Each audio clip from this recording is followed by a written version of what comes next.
Hurry Up Tomorrow is a 2025 dramatic thriller starring The Weeknd, Jenna Ortega, and Barry Keoghan, directed by Trey Edward Schultz. So Trey Edward Schultz is a bit hit or miss for me, and The Weeknd, well, we haven't gotten off to the best acting start there. However, I thought the trailers for this looked really intriguing. Plus, I love Jenna Ortega.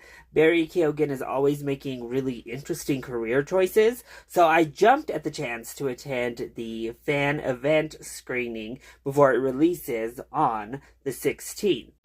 And ultimately, I'm very mixed on Hurry Up Tomorrow, because I think it does a lot of things really well, but it encases those in sometimes complexing, oftentimes convoluted ways.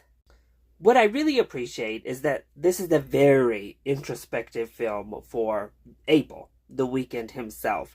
And I think he is really kind of experimenting and delving into maybe some real life trauma. So in a lot of ways, Hurry Up Tomorrow feels like a film adaptation of a therapy session with Abel.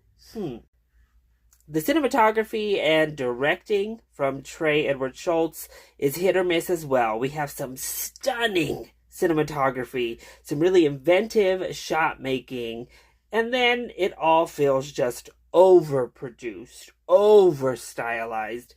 And I have to say, oftentimes I was watching thinking, shouldn't this just be a long-form film adaptation of an album? Because the cinematography, the lighting, sometimes the acting, accompanied by the music, felt like videos put together, music videos. And that's not really what you want in a feature-length film. And honestly, I think it would have been best as a shorter project, maybe a short film, or an actual visual album instead of a feature-length film. It really should have gone to streaming at best.